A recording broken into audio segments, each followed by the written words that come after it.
कौसल्या सुप्रजा रामपूर्वा सन्ध्या प्रवर्तते उत्तिष्ठ नरशार्दूल कर्तव्यं दैवमान्हिकम् कौसल्या सुप्रजा रामपूर्वा सन्ध्या प्रवर्तते उत्तिष्ठ नरशार्दूल कर्तव्यं दैवमान्हिकम् उत्तिष्ठोत्तिष्ठ गोविन्द उत्तिष्ठ गरुडध्वज उत्तिष्ठ कमलाकान्त त्रैलोक्यं मङ्गलं कुरु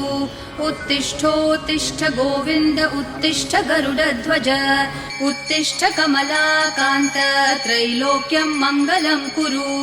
मातः समस्त जगतां मधुकैटभारेः वक्षो विहारिणि मनोहर दिव्यमूर्ते श्रीस्वामिनि श्रितजनप्रियदानशीले श्रीवेङ्कटेश दयिते तव सुप्रभातम्।